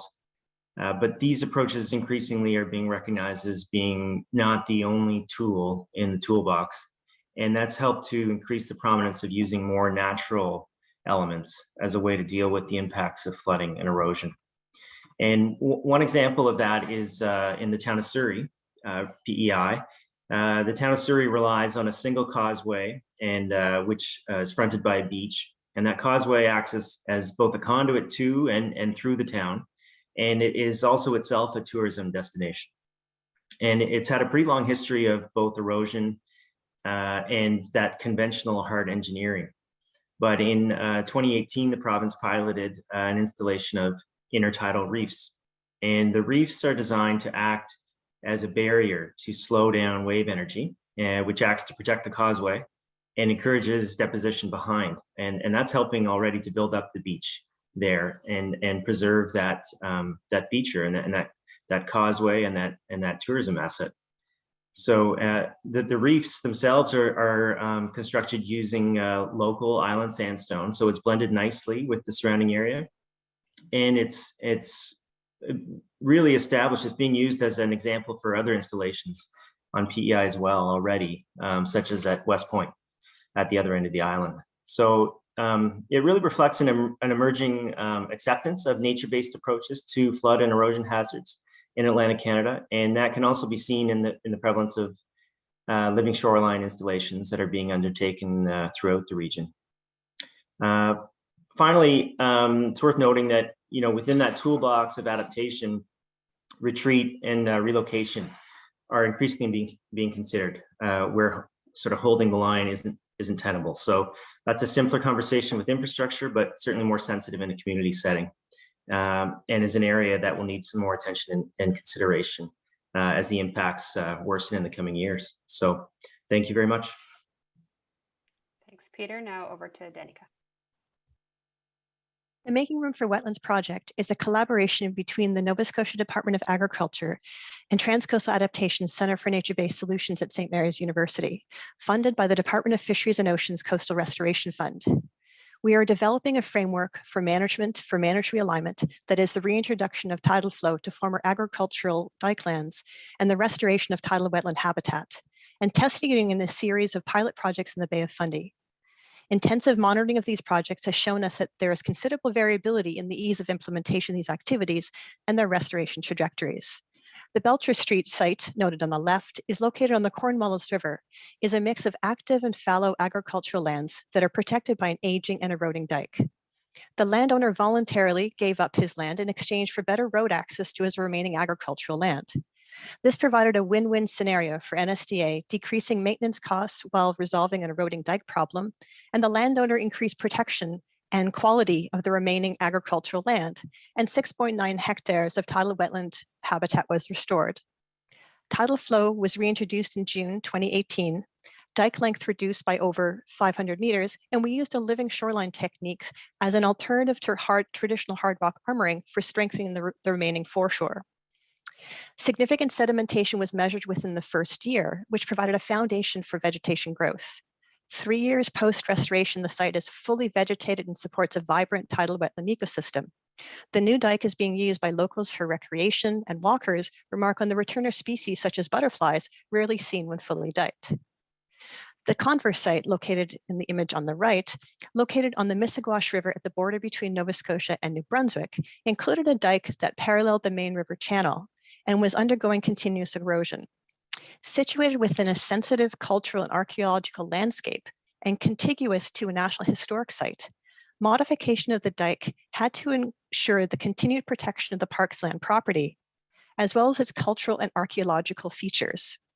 The project involved a comprehensive archaeological resource impact assessment and engagement with the marsh body and Indigenous groups, all of which influenced the final project design. Construction of the new dike and relocation of a section of road to higher ground was completed in September 2018. Decommissioning of approximately 1 kilometer of dike and removal of Wadiabueto took place in December of that year, returning tidal flow to 15.4 hectares. With lower sedimentation rates, vegetation establishment has been slower. However, within the first year, the muddy surfaces provided food for thousands of migrating shorebirds. This year, we saw significant expansion of vegetation, and detailed monitoring and research is allowing us to better understand the restoration trajectory. Projects like these are becoming larger and more complex, requiring new approaches, processes, and data to be incorporated, and involving stakeholders who have not traditionally been part of the process. Through the reintroduction of tidal flow, managed realignment requires reimagining our coastal landscapes and communities to shift their understanding of how the coast works. Managed realignment is a viable nature-based climate adaptation strategy, and we are demonstrating the success. Thank you. Thank you very much. Great. So now I'd like to invite back Sabina and Stephanie, who will be discussing knowledge gaps and emerging issues. Thanks, Reza. So as Fiona mentioned early on in the presentation, this work also involved identifying some pressing knowledge gaps and research needs that we've identified across the different areas of focus. So first, adaptation work would benefit from a better understanding of Indigenous viewpoints and applying a more holistic and interdisciplinary approach. And while two-eyed seeing has been successfully used to take on complex challenges, non-Indigenous groups need to ensure that the use of this approach is respectful and in collaboration with Indigenous partners. Next, our group also identified that there needs to be more tools to develop monitoring and evaluation approaches of work that's going on. This would allow practitioners and decision makers to understand how effective and efficient their works and efforts were. This way, they can identify additional work that's required to meet any gaps or opportunities to improve for future work. There's also a recognition that planning and budgeting for adaptation needs to become more proactive rather than reactive. This lowers the cost-benefit ratio of the adaptation programs, something that the National Issue Reports covers in greater detail, and there's a link to this work within our chapter. And lastly, any planned and proactive relocation is an issue that has been broached a number of times within Atlantic Canada over the past few decades. Some outcomes were positive, while others had animosity still harboring. So as flooding and erosion risks increase, these conversations at the community level are expected to become more commonplace. Thanks, Stephanie. Over to you, Sabina. Race, I'm Stephanie. So we've identified a number of emerging issues that are of concern for the region. One of them is just the sheer pace of change that is happening, and the diversity, frequency, and the unpredictability. Anyway, I'm not getting this today, of the events that are occurring, such as what you've just seen, or what we've just seen with the heavy precipitation events that washed out the Trans-Canada Highway in Newfoundland. The need to be just simply more proactive and to equip policymakers with the tools that they need to make informed decisions. We also identified the need to work to conduct further research on the impacts on nature of climate change. The natural systems play a key role in supporting our own resiliency and are directly linked to us, as you've heard already today. And we're only starting to learn and understand those impacts. And there are some initiatives underway to protect natural areas, natural systems, and those definitely need to start incorporating climate change considerations. But we also noted that there's a lack of expertise and resources in the area. In terms of the complexity in working in several jurisdictions, there's a good example of the Chignecto Isthmus crossing both, included in both Nova Scotia and New Brunswick. Those types of critical infrastructures that are shared across jurisdictions, with those the challenges can be considerable. As you may remember, that the isthmus carries 50 million of trade across the isthmus. It's a very similar piece of infrastructure as was just washed out in BC, where trade was interrupted for days. But it's not clear who would pay, who decides what happens with this infrastructure, how to prepare for events, what about food security, and what about alternate plans? All of those are big questions. We've also identified the lack of adaptation planning for new developments as an emerging issue. While we note that tools have been developed, there were also few regulations and policies that have been implemented to avoid developments in those particularly vulnerable locations. Thank you. Thanks a lot, Sabina and Stephanie. So it's now time for our second question period. If you have any questions, please again put them into the Q&A box, and we'll try to get to as many as possible. So our first one is coming in here from Terry Thibodeau, and it's for Peter. So Peter, are there any examples of the use of eelgrass as a mitigation effort? Good question. I'm actually not familiar with any use of that. There may be some local watershed groups that have tried that, but it's not something that we with the province have been involved in directly. Any of our other panelists have an answer to that one about eelgrass? Yes, so in New Brunswick, there are some watershed groups that have worked on that. I think the Shediac Bay Watershed Association is one of them. And there are some others across the region, some Indigenous communities up north as well, on the Bay Chaleur. Yeah, I can speak to that. There's actually on the Baptouche River as well, First Nations involved with that. Great. Okay, so we have a question. Oh, did someone else want to answer? I thought I heard something. No. Okay. Okay, so question for Danica. So what are the key elements, some key elements for implementing the projects, like the projects that you were talking about, and where do you see making room going in the future? Well, thanks for that question. I think some of the key elements are definitely communication and partnerships and collaboration, and having everyone at the table when you start implementing, and all the players at the table that are going to be potentially impacted. And I think that's what's allowed these projects to go ahead. And we are looking at other areas, but as part of one of the tools in the toolbox, in conjunction with the province, where managed realignment is one option, but so is going to be raising dikes or modifying where they're located in the future as we respond to climate change impacts. Great, and I just saw that Adam also shared some information about that eelgrass question in the chat. So that's for Terry. So Danica, another question here for you from Frank Johnson. Has the Netherlands Room for the River program informed any regional adaptation planning? It balances hard and natural infrastructure approaches. Yes, it absolutely has, and actually was sort of the foundation stimulus for our Making Room for Wetlands project and Making Room for Movement project, which was funded by NRCan, which really is looking at that, providing that natural dynamic space for the coast to respond to the various forcing functions, and look at the interaction between our activities at the coast and reimagining what that landscape would look like if we allow for that dynamic coastal processes to actually take place. Great. So just wondering, and I see there's more eelgrass comments in the chat, so that's obviously, there's lots going on there.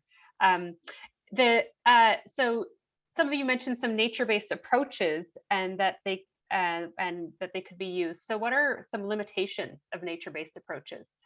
And that's for anyone that wants to answer. I can jump in on that. Nature-based approaches, as with any approach, they need to be paired and matched with the environmental conditions at that location. So in an area that perhaps is highly exposed to wave energy, doesn't have a lot of sediment supply, those might be areas where it may be more challenging. And in those kind of cases, there still are alternatives that can incorporate a nature-based element and referred to as hybrid solutions, where you may need to have a more engineered solution at one area to create that sheltered region behind. So it's really matching the nature-based approach with the environmental conditions that are in the ground to ensure the longer-term sustainability of the application of that approach. I could add to that as well regarding nature-based solutions, whereas in the forest sector, the focus so much on nature-based solutions to climate change is carbon. You know, storing, sequestering, and storing carbon in forests and in forest products, and offsetting other more carbon-intensive materials in other sectors. But what I see as a big threat to that nature-based solution, which is why I'm really encouraged by this process of the this report and all the work that goes into it, is so much emphasis on climate change mitigation, which is critical. We need that, but without adapting our forests and our forest sector to climate change, because we'll lose out on those carbon benefits and those nature-based solutions to climate change if we don't also adapt. Great, thank you. So here's a question from Andy and it's for everyone. So in regards to relocation, have there been any examples of local or provincial governments enforcing or enabling movement of homes or restriction of development? There is, our chapter does reference where provincial help, I think finances were really critical in a community that was able to move, and that was the one that didn't have as much animosity. So if you refer to the chapter, there's a few details and resources that did refer to a case where that did happen. Anyone else want to share anything about the governments enforcing or enabling movements of homes or restrictions of development?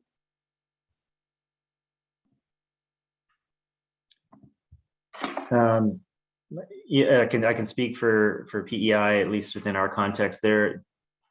There is incorporation of erosion hazard into development control in coastal areas. So if the erosion risk is considered high, that the setback is increased for development along the coast. But currently there's nothing, there's no restrictions based on the flood hazard. Yep, similarly in New Brunswick, restrictions on developments, but there have been some relocations that have occurred. The last flood along Perth Andover, there were some homes moved out of the St. John River, the big St. John River flood, I think in 2018. The same thing, some voluntary relocations occurred there.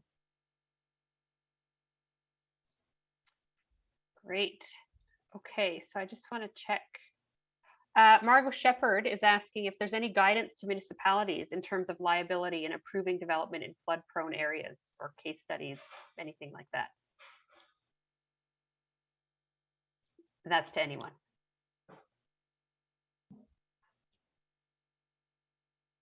I'm not aware of any liability, but I think the discussions that we've been having with local communities here are really a bit more about the liability of not disclosing the flood risk.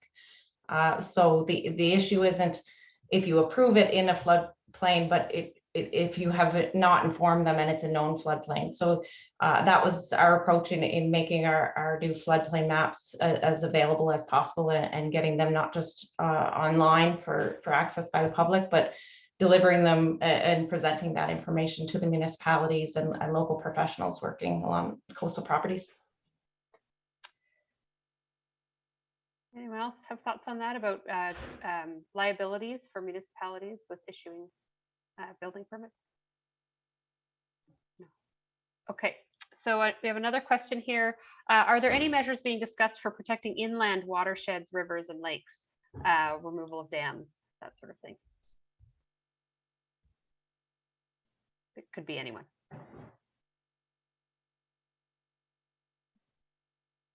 No one wants to take a stab at that one. Okay, we'll go to the next one, which will be the last one in this session, which is from Don Jardine again. How engaged are the respective transportation departments in addressing the risks posed by climate change? So in the different provinces.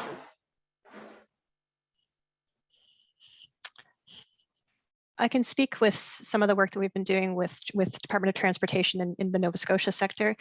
They are quite engaged in looking at infrastructure with the climate lens, and certainly considering changing sizes when they're doing replacement, changing sizes of culverts, for example, to reflect increased higher discharge event, and the actual bed of the road to be modified. Some areas where they've been doing active twinning on the highways, they have factored in the future sea level rise elevations, and so are making sure that those surfaces are above future projected sea level rise levels. Thanks, Danica. And that's Nova Scotia, right? That's in Nova Scotia, yes. Yeah. So any other provincial government transportation involvement that anyone wants to speak to? Yeah, I can speak for PEI. You know, we have a really good relationship with our Department of Transportation and Infrastructure, and they've shown a real interest in getting the latest information we have so that they can incorporate that into their design. And it's a process, but it's certainly the interest and the eagerness is there the recognition that design and location needs to consider these factors. Great. Okay, thank you everyone for, oh, sorry, did I hear someone? I was just going to say that on the New Brunswick side, I'm pretty sure that the Department of Transportation was leading the Chignecto study to look at the potential flooding and engineering options along the Chignecto Isthmus as the border between Nova Scotia and New Brunswick. Great, thank you. Okay, so we're going to move on now. Thank you everyone for your questions. And again, we do have one more Q&A session at the very end of the webinar. And again, if your questions haven't been answered, you can also share your email address with us and someone will get back to you via email. So thanks everyone. This was the section where we were launching the Atlantic Provinces chapter of Canada in a Changing Climate Regional Perspectives report. And we're now going to move on to the next segment of the webinar, which is to present Atlantic Canada's new climate services hub, CLIMAtlantic.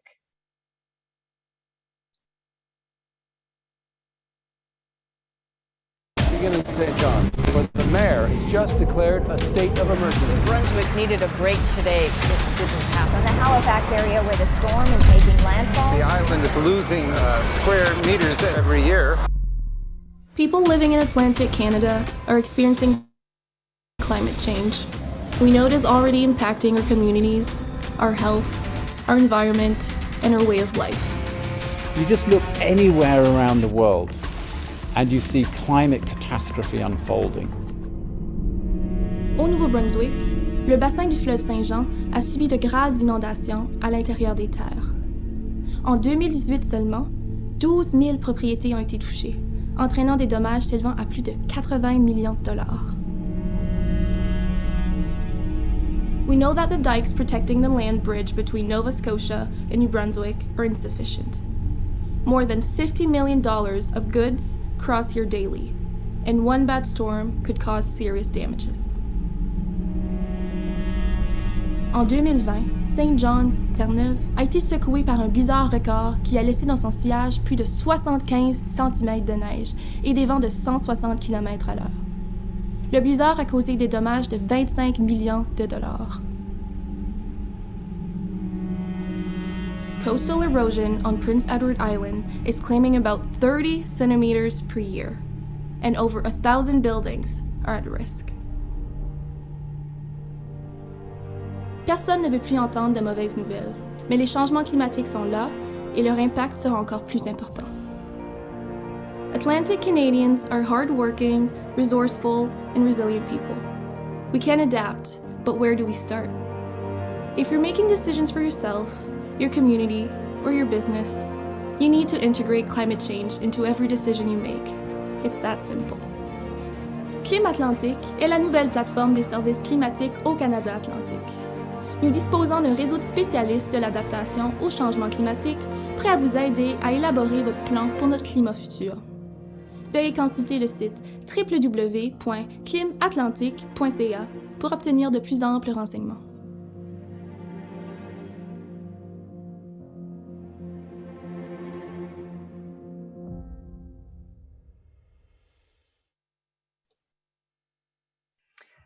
Atlantic Canada has seen extensive adaptation work across all the various areas, from research, data compilation and downscaling, development of visualization and other tools, as well as extensive capacity building projects, both aimed at sectors as well as topics and themes. Since the NRCan Atlantic chapter was started in 2018, work in Atlantic Canada has only expanded, and the number of practitioners active in this field has increased exponentially. The need to have access across the region to accurate and pertinent climate data and information is a priority. So in 2018, the Government of Canada launched Environment and Climate Change Canada's Canadian Centre for Climate Services, which supports the establishment of regional hubs across the country. The Atlantic Provinces chapter of Canada in a Changing Climate Regional Perspectives report provides a baseline of information on impacts and adaptation in Atlantic Canada, and CLIMAtlantic is the next logical step, implementing a regional organization to support Atlantic Canadians in incorporating climate data and information in adaptation decision-making. So I'd like to invite Dr. Heather Morrison to say a few words. Heather is the Acting Executive Director with the Canadian Centre for Climate Services, which is leading the development of a national network of regional organizations across the country, and CLIMAtlantic is a key component of this network. So over to you, Heather. Thank you, Reza. Good morning, everyone, and thank you for joining us today to learn more about these two exciting initiatives in Atlantic Canada. I'd like to acknowledge that I am living and working in the traditional unceded territory of many nations, including the Mississaugas of the Credit, the Anishinaabe, the Chippewa, the Haudenosaunee, and the Wendat peoples. As indicated by Reza, the Government of Canada is committed to creating a strong network of regional climate service organizations across the country to ensure citizens have access to locally relevant expertise, advice, and information needed to adapt to a changing climate. The CCCS has been working closely with Atlantic provincial colleagues since 2017 to support the establishment of a regional climate service organization in Atlantic Canada. Recognizing that diverse ecosystems and climate zones create unique regional realities within Atlantic Canada, it was important for us to collaboratively design a concept for an organization that could respond to the unique needs within each jurisdiction. As such, a model was developed whereby there would be a central hub organization with nodes in each Atlantic province to provide on-the-ground support and delivery of climate services. CLIMAtlantic joins the national network of regional climate organizations that includes Aranos in Quebec, the Pacific Climate Impacts Consortium in British Columbia, and Climate West in the Prairies. Together, these regional organizations work with the Canadian Centre for Climate Services to provide Canadians with information and support to better integrate climate change into decision-making. We are thrilled that CLIMAtlantic is officially launching today. Thank you so much for being here today, and back to you, Reza. Thanks very much, Heather. So now I'd like to invite Sabina back to introduce CLIMAtlantic. Yeah, thank you, Heather and Reza. Next slide, please. So what I'm going to talk about, it won't take very much time, but really just explain a little bit about what CLIMAtlantic is and how we will advance adaptation in Atlantic Canada. Next slide, please. We are a nonprofit organization formed just this spring in June, and our primary goal is to work in collaboration with and in support of existing initiatives. So we're not planning to duplicate or to start anything new without that collaboration in place.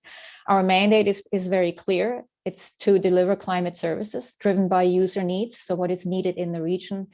We are also to provide access to climate information and build local capacity and offer training and support. And any time we would offer that, it would be in collaboration with other organizations or it would build on already existing training and support that's in place across the region. Next slide, please. A little bit about how we will do that, how we will carry out our mandate. Next. Thanks. So I thought that I had removed that animation. So one of the things we are doing is locating data. We want to facilitate access to data and interpret data for those that need it. We are responding to requests for data and information, and we have been doing that for a while now. We will jointly develop tools or adapt tools that are already in existence or need updating or are being developed by others for regional and local use. We do have a website that's come online just about a week ago. It's easy access, it's bilingual, and it will link to tools, data, and information, and it's a work in progress. The website as well is based and will be based on the needs identified by users. And users is really anybody who needs information to make better decisions on adaptation. We will provide curated access to information, resources, tools, and guidelines. So we will make sure that what we present either in person or on our website or in events is accurate and follows certain guidelines. We have and are continuing to identify needs across the region, across all sectors and with sectors. Our goal is to collaborate on any training or mentoring with regional organizations. And as I've mentioned before, that the last 10 years have seen, 10 and more years have seen a lot of work across the region that cover all of the steps in the adaptation cycle. We will also provide information about partners, collaborators, and service providers. You will not currently find that on our website, but that is the plan. And then we'll also plan to collaborate on projects, on project delivery, and on the development of project ideas. So we're happy to listen to any ideas that are out there and support applications that organizations or institutions are doing, which we've already been doing for the last months. Next slide, please. As I mentioned, our website is live, CLIMAtlantic.ca. It will provide access, or it's already providing access to general information about climate change, risks, impacts, adaptation, and of course, links to the various data sources that we're starting with. Next slide, please. And one of those I would just like to point out is CLIMAtdata.ca. I'd encourage you very strongly to go to the site. It has a lot of information for localized climate indicators, including sea level rise for the coastline, including temperature and precipitation indicators, all based on the 5th IPCC report and being updated currently with the IPCC data that will be incorporated into CLIMAtdata.ca. Next slide, please. I also would like to thank supporting organizations, the Environment and Climate Change Canada and the 4 provinces, as well as the founding organizations. Next slide, please. Yes, so this is a very short introduction, and I feel like it's more important for you to have a look at the website and then, ask any questions that you'd like to ask. We've moved some of the questions from the previous session into this question period, so we may as well start there. Sure. Yes. Thanks, Sabine. So it is time now for our final Q&A period. So again, we do have quite a few that have already come in, but if you have other questions, you can feel free to put them into the Q&A section of your screen. So we'll start off with these questions from Brian and Nicole from earlier, which is, has there been modeling of coastal erosion or flooding for all of Atlantic Canada showing high risk areas? And then if so, is this 3D modeling, is the data managed centrally, and is the data publicly available? And I can answer part of that. So not for all of Atlantic Canada. There has been coastal erosion, flooding in areas. There has been, coastal erosion as well as flooding in certain areas. Both New Brunswick and PI have that. PI currently, the coastal flooding is publicly available, as Peter mentioned earlier.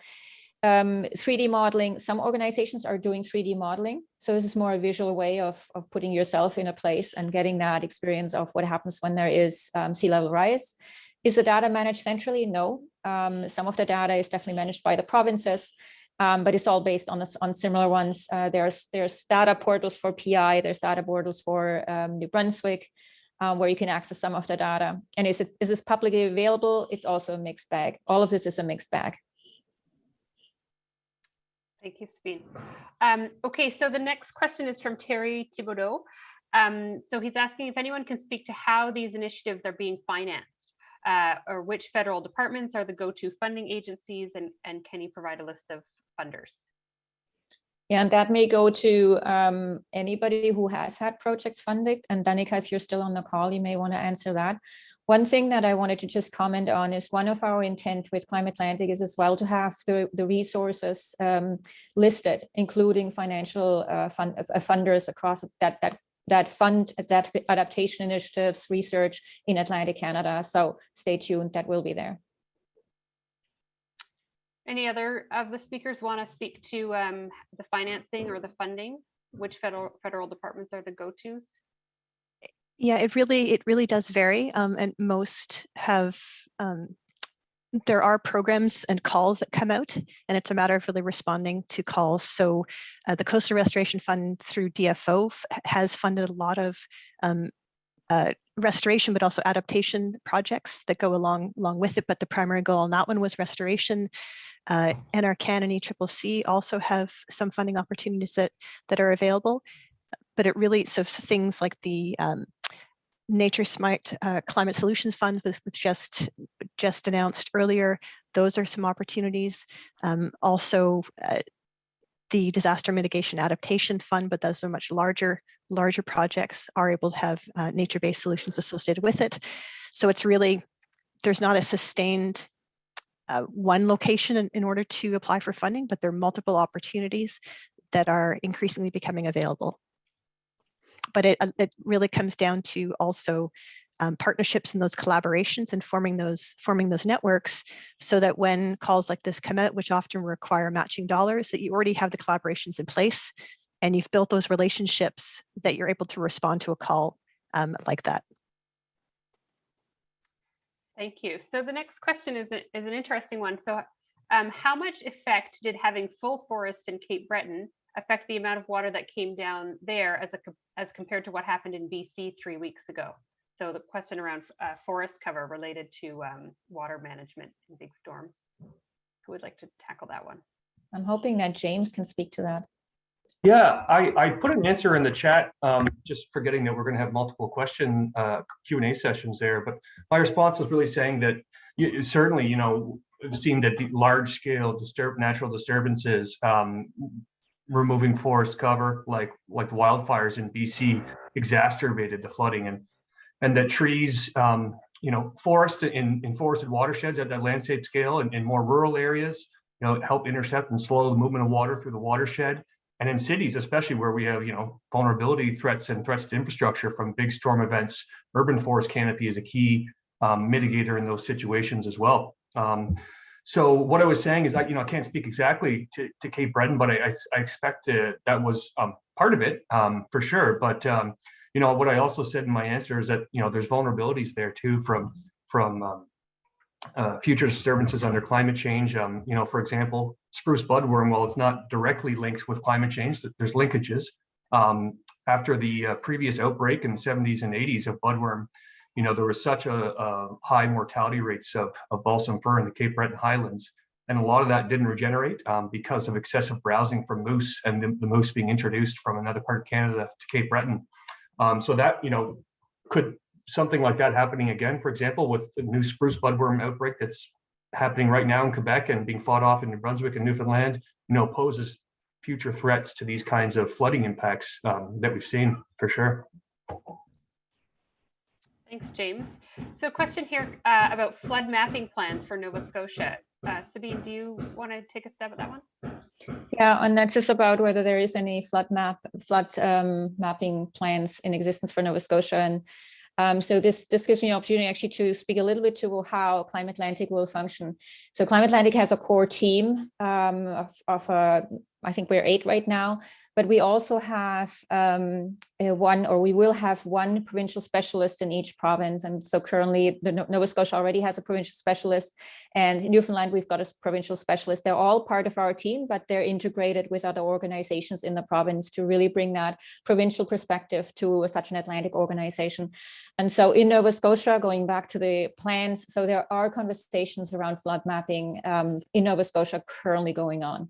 So that's the answer to that. And that gave me a good opportunity to talk about actually how we're made up and how we're functioning. Excellent.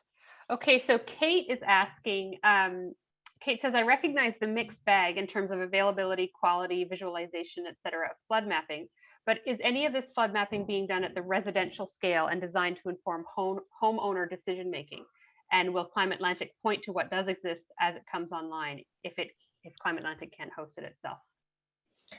Yeah, so this is a mixed bag, and you're right that flood mapping is a bit messy at this time. So one of the roles that I see CLIMAtlantic or CLIMAtlantic should be doing is to really try to figure out what can be done in terms of making this more accessible to people and making it more consistent across the region. So I am talking with NRCan about that. And of course, we're also talking with the different provinces as an organization, because we're also embedded in the provinces, about what's the best way of visualizing these things. So when it comes to these online tools, definitely. So the CHIP portal that Peter mentioned earlier, the coastal flood risk mapping, we will have that linked to our website. It will be linked through there. We'll make sure that we understand the methodology used behind it. So for any private initiatives or nonprofit or academic initiatives, we need that. So we've got a process established by which we can evaluate what we actually point to. So if there are tools out there that don't follow a scientifically established and acknowledged methodology, then we can share it. But in general, yes, we hope to influence a little bit across in terms of consistency across the Atlantic region. And yes, definitely in terms of just this idea of homeowner decision making. So some of these tools are definitely able to do that. They will be able to do that at a homeowner's level. And I'm not, because I don't quite remember what the PI tool will do, but Peter can talk to that. But there's also other tools that are likely coming into Canada that will perform some sort of role for the real estate sector and homeowners that are planning to buy or sell their property to identify specific risks. And those may be more commercial based. So that there is things in the works that we will, as CLIMAtlantic, we will keep a very close eye on, and we'll make sure we look at those things. And if they are useful, based on scientific modeling, based on solid data, then we will share that across Atlantic Canada through our website. So Peter, maybe you can just briefly touch on a CHIP portal. Would you be able to do that? Yeah, sorry. So do you mean Peter, its availability or the? Peter, could you just turn on your video, please, so that we can see you while you're talking? Yeah, just the question was specifically for identifying the residential scale. So going really down to the homeowner and being able to zoom in and look at, well, my house where is it located? What's the risk or what's the impact? The flood impact, or what's the flood at my house level? Yeah, so CHIP, this is the public facing platform that anyone can access to view the floodplains and see where their home is. It's one resource that we have here on PEI, and the other piece is that anyone on PEI can request what's called a coastal hazard assessment for their property, and that's where we kind of delve a little deeper and really explain what they're looking at when they see the different coastal floodplains. So present day, 2050, 2100. So the we have some work to do as far as explaining what people are seeing when they pull up those maps. But we do have a few other resources available already, and we can share the links to those. Thank you. Okay, so we have some questions from Corinne and Paul about the Canso Causeway. So do you know if there's been studies conducted on the impact of climate change, sea level rise, erosion, et cetera, on the Canso Causeway between mainland Nova Scotia and Cape Breton? The entire issue of sea level rise and the most sensitive and vulnerable locations, the Canso Causeway being replaced by a bridge, which is essential for Cape Breton as well as Newfoundland and Labrador. So anyone can speak to that. And I just thought it would be good to have it out there because, to be really honest, I don't know, but if one of the panelists from Nova Scotia is aware of that, it'd be great to know. Anyone? Okay, so thanks for that question. Hopefully that just planted seeds though for some folks. So another question for Peter here. So Dr. Adam Fennick and Clive have been critical to identifying at-risk areas. He and his team are able to map out areas that will be affected by sea level rise over time and show it geographically. Has he and his team been involved in the research for decision making? This particular mapping platform was developed with a different consultant. We do work closely with UPEI though, and I guess the distinction I might make between Clive and CHIP at this point was when Clive was developed, and UPEI can speak to this probably more precisely, but when Clive was developed, it was really intended to be a visualization tool, really to show people where flooding would occur as sea level rises, and looking at especially at some of those more extreme scenarios. What we've tried to do here with CHIP is consider what are the latest projections for where the floodplain will be in 2050 and 2100, less as a visualization tool and more on the decision support side. But to be clear, you know, we work very closely with UPEI and the Climate Lab and Dr. Fennick, and CLIVE is a tool that is probably ready for sort of a 2.0, a next phase, and we'll be happy to work with them on that. Great, thank you, Peter. And I apologize, there's some work going on outside, so sorry about that. So next question, maybe for Heather. I'm not sure if Heather can answer this, but it's from Katrina. Is there practical advice for the construction industry to be more mindful of these issues that we're talking about? And Heather, if you're there, just please turn on your camera before you answer. Yes, so I'm here.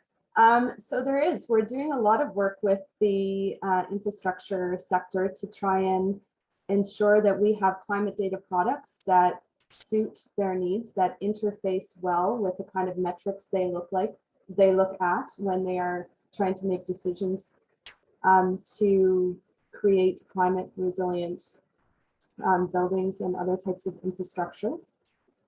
We are working on a building sector module for ClimateData.ca, which is, if it hasn't been released yet, it will be any day now.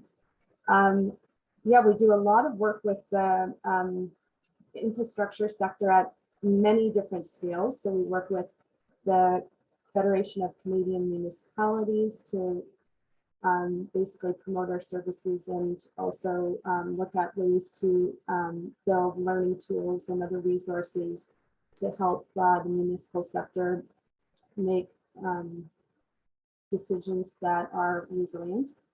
We recently worked with the Financial Accountability Office of Ontario to provide climate data, like bespoke climate data and metrics, to inform an assessment of the relative costs and benefits of retrofitting all of the provincially owned infrastructure in Ontario to be resilient.